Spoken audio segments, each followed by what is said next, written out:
रउआ सबके गोड़ छू के गोड़ लागतानी और दूर से प्रणाम।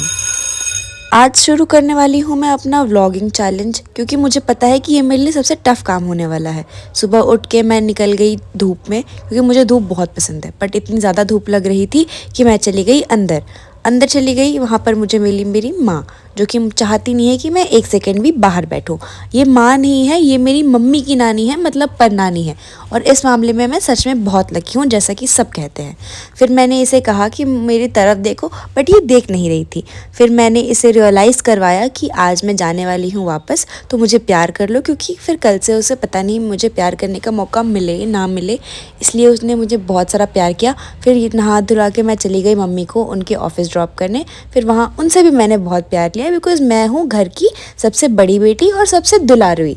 उसके बाद मैं घर आई तो देखा कि मेरा जो सबसे पुराना दोस्त है वो मेरा इंतज़ार कर रहा था, और इंतज़ार में बिल्ली पकड़ रहा था, जैसे कि आप सब देख सकते हैं।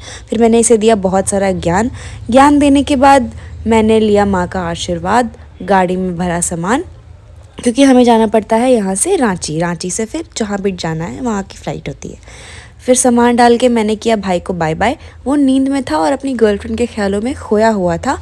फिर मैंने माँ को किया बाय बाय। फिर आगे चले तो इतना ज़्यादा लंबा जाम मिला, तो मैंने सोचा कि मैं सो लेती हूँ। सोकर उठी तो देखा कि एक बहुत प्यारा सा सनसेट का व्यू था। फिर हम पहुँच गए एयरपोर्ट। एयरपोर्ट पहुँचने के बाद मैंने मामा और फूफा जी को किया बाय बाय। उसके बाद मैं चेक इन वगैरह करा के चली गई वेटिंग लॉज में। वेटिंग लॉज में जाकर देखा तो काफ़ी लोग अपने बाबू सोना के साथ लगे पड़े थे। फिर मैं बोर्ड कर निकल गई आगे, और मेरे पीछे जो आपको ये आदमी दिख रहा है वो बैठा हुआ था मेरे बगल में, जो कि मेरे बगल में ना बैठकर मेरे फ़ोन में बैठा हुआ था। बस इसी तरह मैं कर गई लैंड और मेरा दिन हो गया एंड।